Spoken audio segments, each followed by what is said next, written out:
물에 젖은 아스팔트와 값싼 커피 향, 나를 구원해 줄 남자는 그런 냄새를 풍겼다. 그는 내가 방금 탈출한 황금빛 새장이나 곧 서울을 뒤덮을 수십억 달러짜리 추격전에 대해 아무것도 몰랐다. 그저 폭우가 쏟아지기 직전에 흐린 하늘 아래 길 잃은 이방인을 바라보는 담담한 눈빛을 가졌을 뿐이었다. 그 눈빛이 내 운명의 방향을 통째로 바꿔놓으리라고는 그 순간에 나도 그도 알지 못했다. 내 이름은 레일라 알카시미, 나이는 32살이다. 나는 중동에서 가장 강력한 권력을 가진 거물, 셰이크 알카시미의 외동딸이다. 내 유년 시절은 차가운 대리석 벽과 금박을 입힌 궁전, 그리고 셀 수 없이 많은 엄격한 규칙들로 채워져 있었다. 밖에서 보면 나는 모든 것을 가졌다. 돈, 권력, 명성. 하지만 내 안은 텅 비어 있었다. 진정한 자유가 무엇인지 단 한 번도 느껴본 적이 없었다. 나의 모든 행동과 말은 가족과 왕실의 통제 아래 있었다. 한 달 전, 왕실 연회에서 아버지는 내가 단 한 번도 만나본 적 없는 왕자와의 정략 결혼을 선포했다. 그것은 내 인내심의 잔을 넘치게 한 마지막 물방울이었다. 바로 다음 날 아침, 나는 예전에 여행 책자에서 읽었던 도시, 서울행 비행기 표를 예매했다. 아무도 내가 어디로 가는지 몰랐다. 나는 모든 것으로부터 벗어나고 싶었다. 단 며칠이라도 나 자신을 위해 살고 싶었다. 인천국제공항에 첫 발을 내디뎠을 때 내 마음은 흥분과 두려움으로 가득 찼다. 나는 정체를 숨기기 위해 평범한 여행객처럼 소박하게 옷을 입고 선글라스와 챙이 넓은 모자를 썼다. 예약해 둔 차를 타고 서울로 향하는 길. 눈앞에 펼쳐진 풍경은 내가 알던 세상과 너무나도 달랐다. 빽빽한 빌딩 숲, 쉴 새 없이 오가는 사람들, 다양한 언어가 뒤섞인 소음. 그 혼란함 속에 이상하게도 따뜻한 활기가 넘실거렸다. 나는 서울의 심장부, 옛 정취가 남아있는 인사동의 작은 호텔에 머물기로 했다. 방은 단순했지만 아늑했다. 수년 만에 처음으로 나는 어떤 틀에도 갇혀있지 않다는 해방감을 느꼈다. 그날 저녁, 호텔에서 잠시 휴식을 취한 나는 한결 가벼워진 마음으로 밖으로 나섰다. 자동차 경적 소리, 사람들의 대화 소리, 길거리 음식을 파는 상인들의 외침이 내가 살던 궁전의 숨막히는 정적과는 전혀 다른 살아있는 소음을 만들어내고 있었다. 베이지색 롱 원피스에 얇은 카디건을 걸치고 선글라스를 낀 채 나는 인파 속으로 스며들었다. 나는 아랍의 억만장자 레일라가 아닌 이 세상 속 평범한 한 사람이 되고 싶었다. 인사동 거리를 따라 걸으며 수공예품, 비단, 그림을 파는 가게들을 구경했다. 길거리 음식점들에서 풍겨오는 고소한 냄새는 내 호기심을 자극했다. 나는 한 번도 먹어본 적 없는 닭꼬치를 사기 위해 한 노점 앞에 멈춰섰다. 하지만 익숙지 않은 한국 돈으로 계산을 하려니 손이 허둥댔다. 바로 그때 낯선 남자가 다가왔다. 그는 능글맞은 미소를 지으며 환전을 도와주겠다고 했지만 그의 눈빛은 어딘가 불순했다. 나는 불안감을 느끼고 정중히 거절한 뒤 서둘러 자리를 떴다. 그런데 그가 다른 한 명과 함께 나를 따라오기 시작했다. 좁은 골목길을 지날수록 그들의 발소리는 점점 더 가까워졌다. 심장이 미친 듯이 뛰기 시작했다.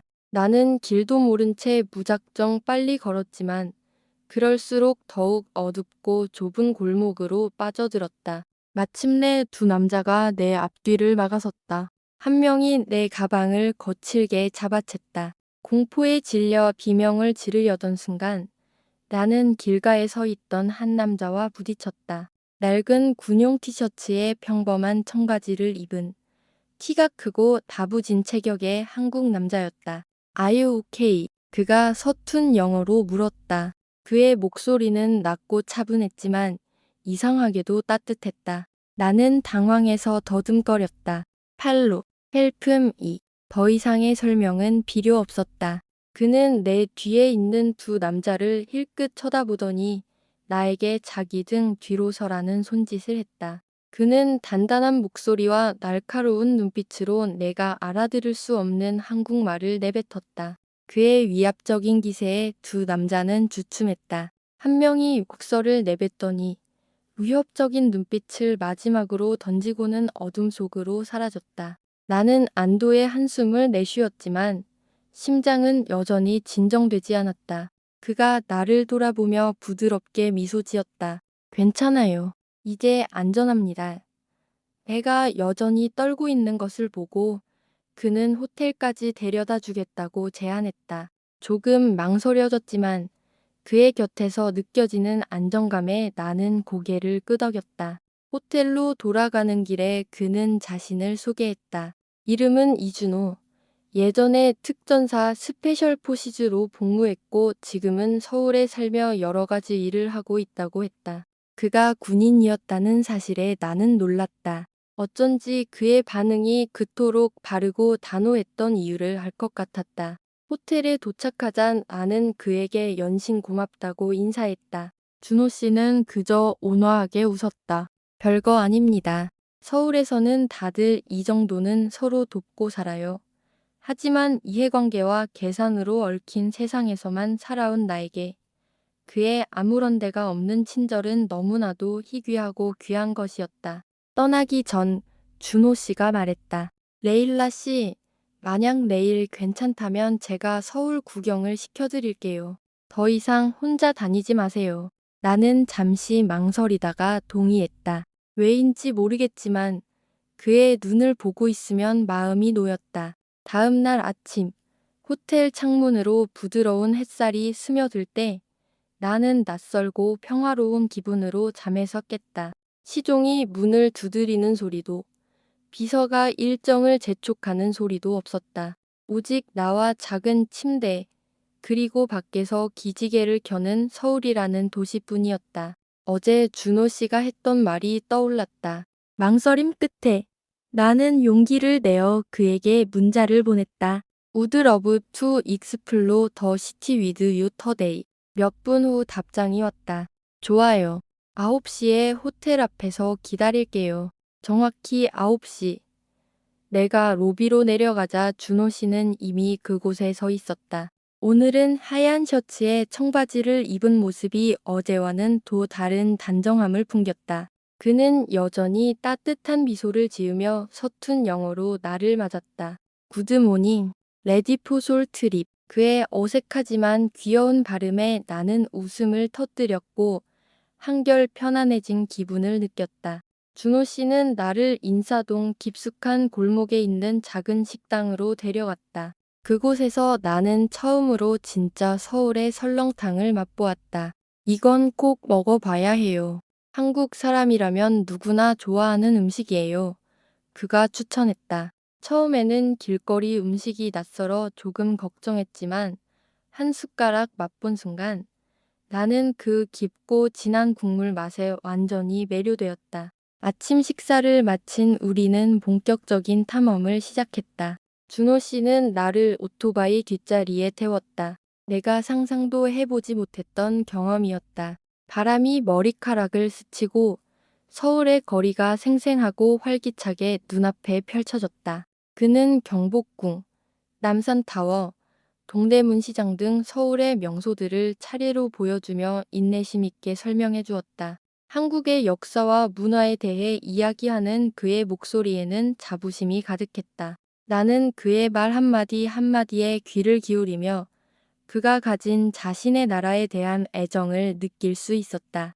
나를 가장 감동시킨 것은 준호 씨라는 사람의 소박함과 진실함이었다. 그는 단 한 번도 내 신분이나 배경에 대해 묻지 않았다. 그는 그전 알을 도움이 필요한 평범한 여행객으로 대하며 좋은 것들을 나누고 싶어 할 뿐이었다.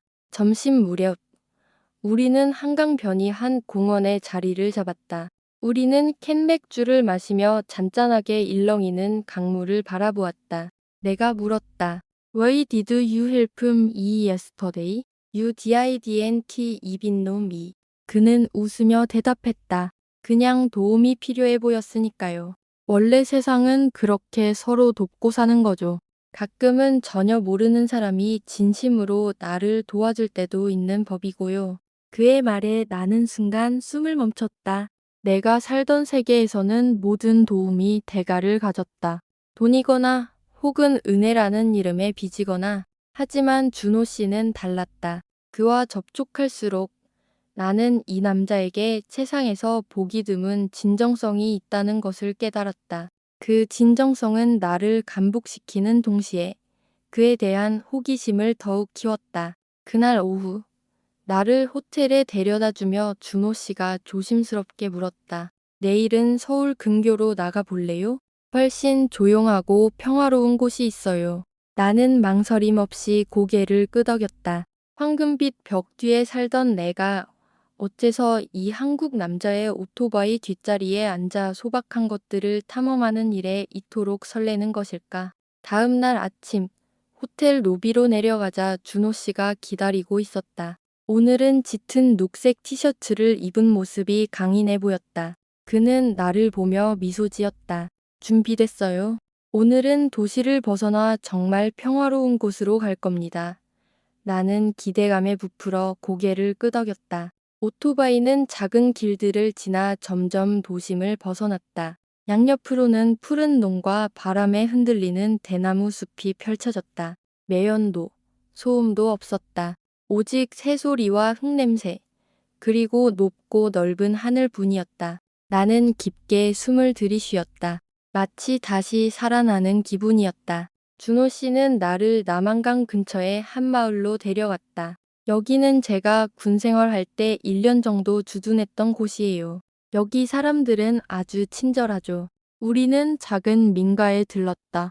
70대쯤 되어 보이는 할머니 한 분이 문을 열었다. 할머니는 준호 씨를 보자마자 환하게 웃으셨다.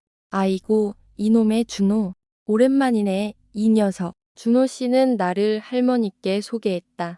나는 할머니의 말씀을 다 알아들을 수는 없었지만 그 인자한 미소만으로도 마음이 따뜻해졌다. 할머니는 우리를 집 안으로 맞아 직접 떫은 녹차를 내어주셨다.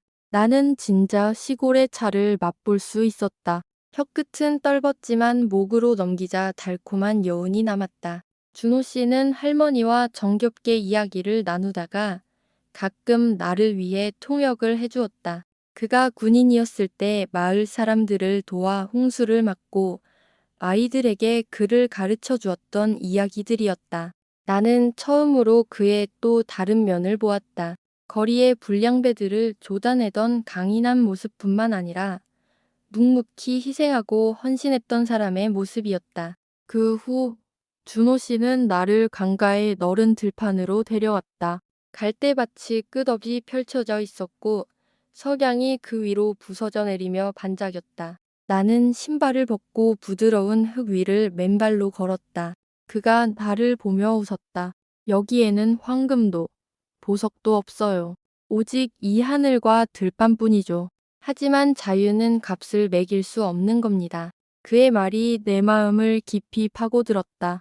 32년 동안 나는 모든 것을 가졌지만 단 한 번도 진정으로 자유로웠던 적이 없었다. 어려움 속에서 살아왔다는 준호 씨의 눈은 어째서 이토록 맑고 자유로워 보이는 걸까? 우리는 풀밭에 앉아 함께 노을을 바라보았다. 내가 물었다. Why did you become a soldier? Was it hard? 그는 잠시 생각에 잠겼다가 대답했다. 바로 이런 평범한 것들을 지키고 싶어서요. 때로는 아주 힘들었지만 단 한 번도 후회한 적은 없습니다. 나는 아무 말도 할 수 없었다. 내 옆에 앉은 이 남자에 대한 존경심이 가슴 깊은 곳에서부터 차올랐다. 그는 명성도 돈도 필요 없는 사람이었다. 그날 밤 호텔로 돌아와 나는 도저히 잠을 이룰 수 없었다.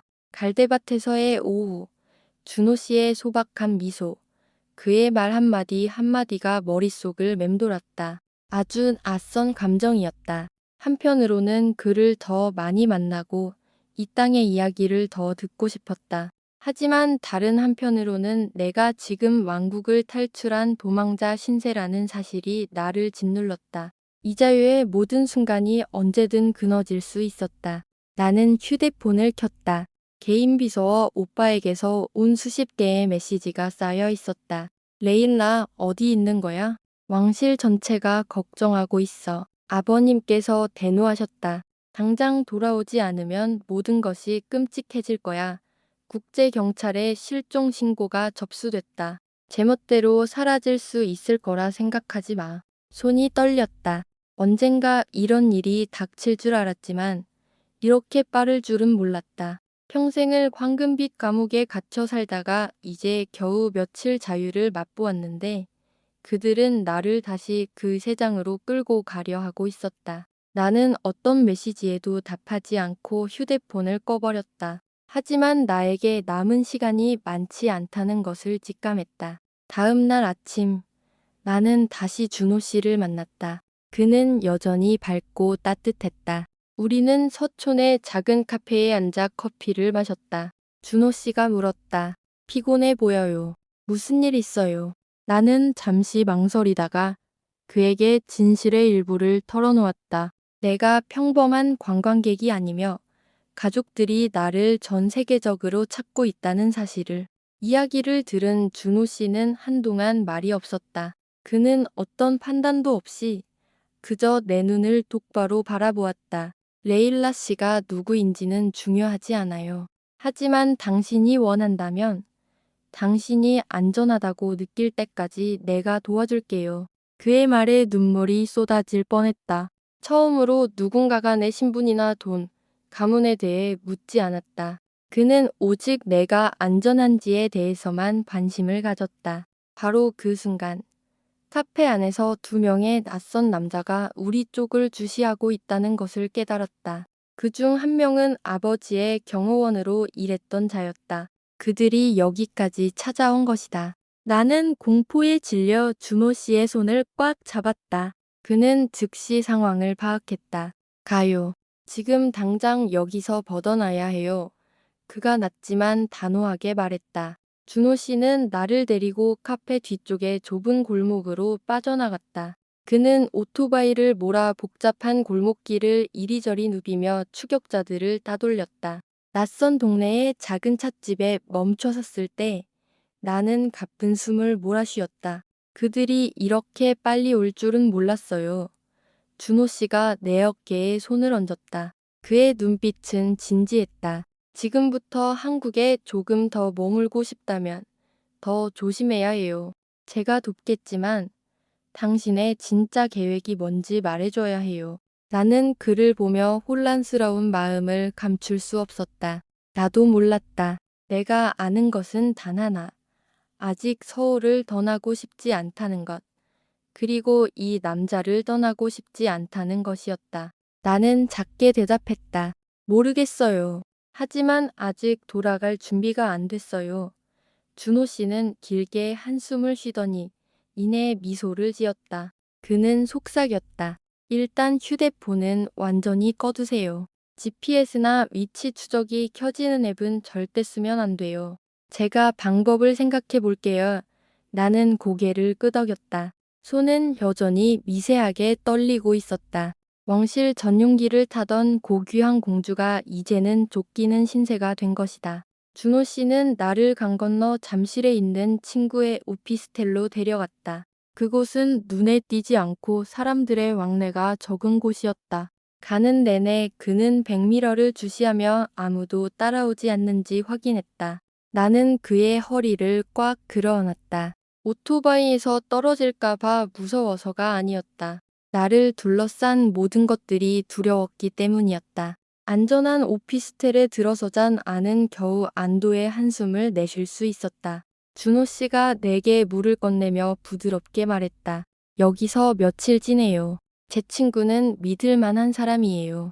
하지만 마음의 준비는 해야 해요. 그들은 포기하지 않을 거예요. 나는 고개를 끄덕이며 준호 씨를 바라보았다. 나를 위해 아무것도 해준 것이 없는데도 이 평범한 한국 남자는 나를 지키기 위해 모든 것을 걸고 있었다. 무섭지 않아요. 내가 작게 물었다. 나 때문에 큰 공경에 처할 수도 있어요. 준호 씨는 미소를 지었다. 그의 눈은 흔들림 없이 나를 향해 있었다. 이것보다 더 위험한 일도 겪어봤어요. 나는 무섭지 않아요. 중요한 건 당신이 무서워하지 않는 거예요. 나는 고개를 저었다. 무서워요. 하지만 당신을 믿어요.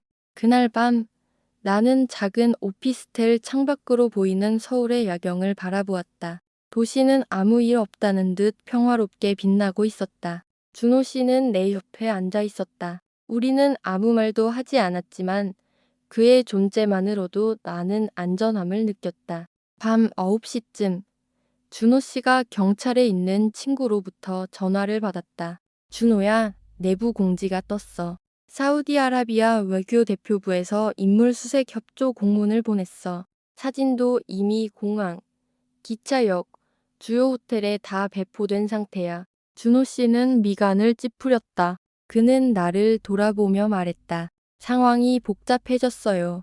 이제 절대로 밖에 나가면 안 돼요. 필요한 게 있으면 내가 다녀올게요. 그 말을 듣는 순간 극심한 공포가 밀려왔다. 돌아갈 모든 길이 막히고 있었다. 하지만 이상하게도 그 공포 속에서 나는 작은 결심이 싹 트는 것을 느꼈다. 그들에게 끌려 다시 그 황금빛 세상으로 돌아갈 수는 없었다. 나는 이미 자유의 맛을 보았다. 나는 내 삶을 살고 싶었다. 준호 씨를 보면 아는 단호하게 말했다. 나는 돌아가지 않을 거예요. 다음 날 아침, 나는 오피스텔에서 눈을 떴다. 창틈으로 스며드는 아침 햇살이 모든 것을 부드럽게 만들었다. 준호 씨는 이미 일어나 작은 부엌에서 커피를 내리고 있었다. 그의 뒷모습을 보는데 가슴 속에서 아주 낯설고 따뜻한 감정이 피어올랐다. 내가 태어난 황금 궁전에서도 느껴보지 못했던 그런 종류의 편안함이었다. 준호 씨가 커피를 들고 내 맞은편에 앉았다. 경찰에 있는 친구 몇 명에게 연락해봤어요. 상황이 아주 심각해요. 레일라 씨는 특별 보호 대상자로 분류됐지만 그건 동시에 모든 출구를 봉쇄하겠다는 의미이기도 해요. 공항에 갈 생각이라면 그건 자수하는 거나 마찬가지예요. 나는 고개를 끄덕였다. 그럴 생각 없어요. 그냥 여기에 조금 더 있고 싶어요. 준호 씨는 오랫동안 나를 바라보았다. 여기에 머무는 것이 나에게도 위험이 될 수 있다는 걸 알아요. 나는 작게 대답했다. 알아요. 하지만 지금 당신이 내 곁을 떠나지 않았으면 좋겠어요. 준호 씨는 길게 숨을 내쉬었다. 그의 눈빛이 부드러워졌다. 어디 안 가요. 말했잖아요. 당신이 준비될 때까지 나는 당신을 떠나지 않을 거라고. 그날 오후 나는 왕실에서 유일하게 믿었던 개인 비서로부터 암호화된 이메일을 받았다. 내용은 짧고 단호했다. 레일라님, 왕국에서 최후 통첩을 보냈습니다. 72시간 내로 돌아오지 않으면 상속권을 박탈하고 왕실의 탈주자로 간주할 것입니다. 셰이크께서 경로하셨습니다. 중동정보부와 한국 경찰이 공조하고 있으며 모든 국경이 통제되고 있습니다. 부디 몸조심하십시오.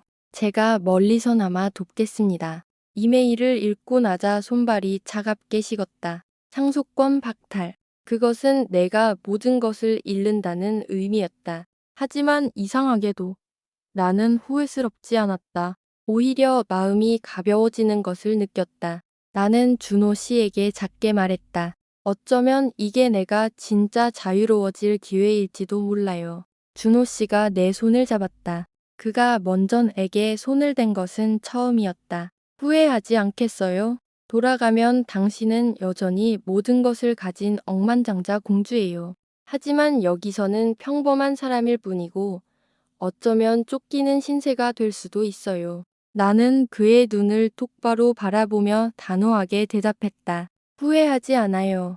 돈과 권력은 나 자신으로 살 수 없다면 아무 의미 없어요. 여기 당신과 함께 있을 때 나는 비로소 나 자신이 된 것 같아요. 준호 씨의 눈에 잠시 감동이 스쳐 지나갔다. 그는 내 손을 부드럽게 감싸주면 잦은 목소리로 말했다. 그럼 약속할게요. 온 세상이 당신에게 등을 돌려도 내가 끝까지 당신을 지켜줄게요. 그날 밤 내가 창가에 앉아 불 켜진 서울을 바라보고 있을 때 준호 씨가 따뜻한 죽 한 그릇을 가져다 주었다. 그는 멋쩍게 웃으며 말했다. 속이 불편할 것 같아서요. 한국 사람들은 힘들 때 죽을 먹어요. 그의 서툴지만 따뜻한 배려에 나는 다시 한번 눈시울이 붉어졌다. 며칠 후 준호 씨가 언론계 친구를 통해 충격적인 소식을 접했다. 두바이에서 온 사설 탐정팀과 함께 아랍에미리트 대사관 사람들이 서울에 도착했어. 레일라가 갔던 모든 장소를 샅샅이 뒤지고 있다고 해. 조심해. 소식을 들은 준호 씨는 즉시 모든 창문에 커튼을 치고 문을 잠갔다. 그는 나를 보며 엄숙하게 말했다. 그들이 왔어요. 이제부터 절대 밖에 나가면 안 돼요. 더 안전한 곳으로 옮겨야 할지도 몰라요. 나는 소파에 주저앉았다.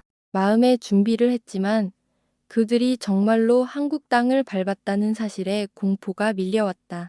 준호 씨가 내 옆에 앉아 떨리는 손을 꽉 잡아주었다. 혼자가 아니에요. 내가 여기 있어요. 하지만 강해져야 해요. 지금 무너지면 안 돼요. 나는 눈물이 그렁그렁한 눈으로 그를 바라보았다. 이 낯선 도시에서 내가 기댈 수 있는 유일한 사람이었다. 언론도 움직이기 시작했다. 몇몇 인터넷 신문에서 서울에서 의문의 아랍 공주 실종이라는 자극적인 제목의 기사가 돌기 시작했다. 내 사진이 내부 네트워크를 통해 퍼져나가고 있었다. 위험이 바로 코앞까지 다가온 것이다. 준호 씨는 행동을 결심했다. 그는 현재 석촌호수 근처의 한적한 주택에 사는 옛 전우에게 연락했다. 우리는 이동해야 해요. 여기는 더 이상 안전하지 않아요. 나는 망설이지 않았다. 준호 씨와 함께라면 어디든 갈 수 있었다. 새로운 은신처로 가는 차 안에서 나는 그의 어깨에 머리를 기댄 채 속삭였다. 미안해요. 나 때문에 이런 일에 휘말리게 해서. 만약 당신에게 위험한 일이 생기면 평생 나 자신을 용서하지 못할 거예요. 준호 씨가 내 손을 부드럽게 잡으면 잦은 목소리로 말했다. 바보 같은 소리. 나는 당신처럼 용감한 사람을 본 적이 없어요. 그리고 이렇게까지 누군가를 지키고 싶었던 적도 없고요. 그의 말에 나는 눈물을 참을 수 없었다. 내 평생 누구도 나에게 이토록 진심 어린 마음으로 말해준 적이 없었다. 석촌호수 근처의 집에 도착하자 준호 씨의 친구인 민규 씨가 우리를 따뜻하게 맞아주었다. 그는 과묵하지만 믿음직스러워 보였다. 걱정 말고 며칠 편히 쉬어요. 여긴 웬만해선 찾아내기 힘든 곳이니까. 그날 밤 나와 준호 씨는 2층 발코니에 앉아 고요한 호수를 바라보았다. 나는 그의 품에 기댄 채 조용히 물었다. 만약 언젠가 내가 여기에 더 이상 머물 수 없게 되면 나를 기억해 줄 건가요? 준호 씨는 바로 대답하지 않았다. 그는 나를 돌아보며 깊은 눈으로 말했다. 기억만 하는 게 아니에요. 당신이 어떤 길을 선택하든 내가 함께 갈 거예요. 그의 말은 심장을 강하게 울리는 조용한 맹세 같았다. 다음 날 아침 내가 아직 잠에서 깨어나지 못했을 때 초인종이 울렸다. 준호 씨와 나는 서로를 쳐다보았다. 더 이상 피할 수 없다는 것을 직감했다. 그가 문을 열고 온 아가따가 잠시 후 무거운 표정으로 돌아왔다. 당신 가족이 왔어요. 당신의 언니랍니다. 나는 깊게 숨을 들이쉬며 마음을 다잡았다. 수년 동안 연락이 끊겼던 언니가 지금 이 낯선 나라에서 내 눈앞에 서 있었다. 언니는 날카롭고 긴장된 얼굴로 방 안으로 들어섰다. 레일라, 여기서 이러면 안 돼. 모든 것이 통제불능 상태야. 아버지와 가문에서 너를 당장 데려오라고 명령하셨어. 나는 자리에서 일어났다. 목소리는 작았지만 단호했다. 언니, 이해해. 하지만 이렇게 돌아가고 싶지 않아. 나에겐 생각할 시간이 그리고 나 자신의 자유를 찾을 시간이 필요해. 언니는 나를 한참 쳐다보더니 차갑게 말했다. 자유? 그들이 널 편하게 살도록 내버려 둘 것 같아. 왕국은 너 같은 배신자를 용서하지 않아. 그때 준호 씨가 내 옆으로 다가와 섰다. 레일라 씨의 마음을 이해해 주실 수는 없겠습니까? 이분은 당신들이 말하는 그 자유라는 것을 찾고 있습니다. 명목상의 공주로만 살고 싶어 하지 않습니다. 언니는 미간을 혀누르며 의심과 경계가 뒤섞인 눈으로 준호 씨를 흘어보았다. 하지만 그의 단단한 기세에 무시할 수만은 없는 듯했다. 그녀는 나에게 시선을 돌렸다. 이 남자가 널 지켜줄 수 있다고 믿는 거니? 나는 고개를 끄덕였다. 네. 준호 씨는 나를 도와줄 거예요. 대화는 팽팽한 긴장감 속에서 이어졌지만 동시에 희미한 희망의 문이 열리기 시작했다. 언니가 제안했다. 나에게 며칠만 시간을 줘. 가족들과 협상해 볼게. 잘 되면 내 권리를 지키면서 더 나은 해결책을 찾을 수 있도록 돕겠어. 하지만 더 이상 여기서 문제를 일으키지 않겠다고 약속해야 해. 나는 잠시 생각한 후 동의했다. 이것이 모든 것을 원만하게 해결할 유일한 기회일지도 몰랐다. 그날 밤, 준호 씨와 나는 손을 잡고 나란히 앉아 있었다. 그가 부드럽게 말했다. 어떤 일이 일어나든 혼자 감당하게 두지 않을게. 나는 미소 지었다. 며칠간의 팽팽한 긴장 끝에 처음으로 진정한 따뜻함을 느꼈다. 언니와의 만남 이후 상황은 더욱 심각해졌다. 가족들은 변호인단과 국제적인 경호팀까지 고용해 나를 압박해왔다. 준호 씨는 친구를 통해 그들이 사설보안 업체를 고용해 내 모든 동선을 추적하고 있다는 정보를 입수했다. 그는 결의에 찬 눈으로 나를 보았다. 우리는 모든 것을 철저히 준비해야 해요. 당신 혼자 그들과 맞서게 두지 않을 거예요. 어느 날 오후 우리가 집에 있을 때 문을 거칠게 두드리는 소리가 들렸다. 준호 씨가 문을 열자 검은 정장을 입은 남자들이 서 있었다. 한 남자가 자신을 우리 가문의 변호사라고 소개하면 에게 편지 한 통을 건넸다. 가문의 공식적인 요구서입니다. 즉시 왕국으로 돌아오시길 바랍니다. 따르지 않을 시 우리는 당신을 강제로 귀국시키기 위해 모든 법적 조치를 취할 것입니다. 나는 흔들리지 않고 단호하게 말했다. 나는 강요에 굴복하지 않을 겁니다. 나에게 나만의 선택과 자유가 필요합니다. 준호 씨가 내 옆에 서서 힘을 보탰다. 누구도 권력으로 이분을 억압하도록 내버려 두지 않겠습니다. 레일라 씨는 자신이 원하는 방식으로 행복하게 살 권리가 있습니다. 변호인단은 더 강경한 조치를 취하겠다는 위협을 남기고 물러났다. 그 사건 이후 나와 준호 씨는 더욱 끈끈해졌다. 그는 내게 가장 힘든 순간에 곁을 지켜주는 든든한 버팀목이 되었다. 우리는 더 이상 숨어만 있을 수 없다고 판단했다. 준호 씨는 인권과 개인의 자유를 전문으로 다루는 신뢰할 수 있는 국제 변호사 단체와 접촉했다. 그는 내게 말했다. 우리는 법을 이용해 당신을 지킬 겁니다. 당신이 꿈꾸고 선택한 삶을 살 수 있도록요. 나 역시 가만히 있지만은 않았다. 나는 서울의 여러 커뮤니티 활동에 참여하며 독립적인 여성들과 교류하기 시작했다. 가족과 사회의 압력을 극복하고 자신만의 삶을 개척한 그들의 이야기는 나에게 큰 영감과 힘을 주었다. 준호 씨와 나는 미래를 함께 계획하기 시작했다. 서울의 한적한 동네에 작은 카페를 여는 꿈을 꾸었다. 그곳에서 함께 일하며 사람들과 소통하고 배우고 성장하는 삶, 희망의 빛이 내 영혼을 비추기 시작했다. 나는 자유와 삶의 주도권이 그 어느 때보다 가까워졌음을 느꼈다. 어느 날, 준호 씨가 내 눈을 똑바로 바라보며 말했다. 나는 당신을 믿어요. 우리를 믿어요. 앞으로의 길이 아무리 험난해도 내가 항상 함께 걸을게요. 나는 부드럽게 미소 지었다. 나도 그래요. 준호 씨, 태어나서 처음으로 진정한 평화를 느껴요. 우리의 계획은 순조롭게 진행되었다. 연남동에 문을 연 우리의 작은 카페 자유의 조각 어피스 어브 프리덤은 꿈을 가진 젊은이들과 자유를 찾는 영혼들의 아지트가 되었다. 나는 손님들과 관계를 맺으며 점차 자신감과 삶에 대한 믿음을 되찾았다. 물론 모든 것이 순탄하지만은 않았다. 어느 날 카페로 협박 편지가 배달되었다. 모든 활동을 중단하고 돌아오지 않으면 위험해질 것이라는 내용이었다. 옛 공포가 되살아나는 듯했지만 이번에는 혼자가 아니었다.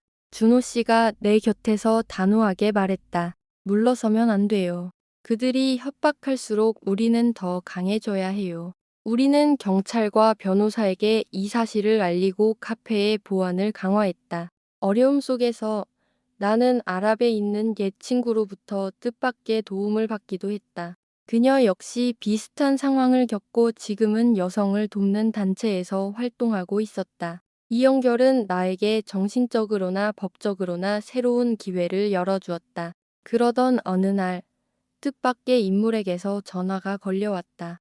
수년간 거의 연락이 없었던 작은 아버지였다. 그는 낮은 목소리로 말했다. 레일라, 너에게 해야 할 이야기가 있다. 우리 가문이 오랫동안 숨겨온 비밀에 관한 이야기다. 작은아버지는 우리 가문 내부의 깊은 갈등과 권력 다툼, 그리고 나를 지지하지만 압력 때문에 침묵해야 했던 사람들에 대해 털어놓았다.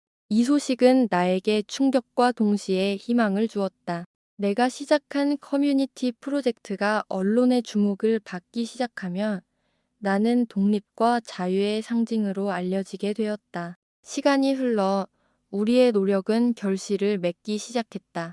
카페는 성공했고 나는 성공한 사업가이자 많은 여성에게 용기를 주는 인물이 되었다. 마침내 국제적인 여론과 내부의 분열에 압박을 느낀 우리 가문도 나의 길을 인정하기 시작했다. 작은아버지와 언니의 도움으로 나는 가족들로부터 진심 어린 사과와 지지를 받게 되었다. 모든 폭풍이 지나간 어느 날 저녁, 우리는 카페에서 작은 파티를 열었다. 우리와 함께 해준 친구들과 동료들이 모인 따뜻한 분위기 속에서 준호 씨가 내 앞에 무릎을 꿇었다. 그는 반지를 꺼내 들고 떨리는 목소리로 말했다. 레일라, 당신은 나에게 진정한 사랑이 무엇인지, 신념과 인내의 힘이 무엇인지를 가르쳐 줬어요. 이 길의 끝에서, 그리고 앞으로 시작될 모든 길에서 당신과 평생 함께하고 싶습니다. 나와 결혼해 주세요. 레일라의 눈에서 행복의 눈물이 흘러내렸다. 그녀는 환하게 웃으며 대답했다. 네, 그럴게요. 당신과 함께라면 불가능은 없다고 믿어요. 두 사람은 모두의 축복과 박수 속에서 서로를 힘껏 껴안았다. 희망과 사랑, 그리고 마침내 얻어낸 자유로 가득 찬 새로운 장이 시작되고 있었다. 레일라와 준호의 이야기는 단순히 두 사람의 사랑 이야기를 넘어 모든 한계를 뛰어넘어 진정한 자신을 찾고 행복을 쟁취하는 용기에 대한 찬가였다.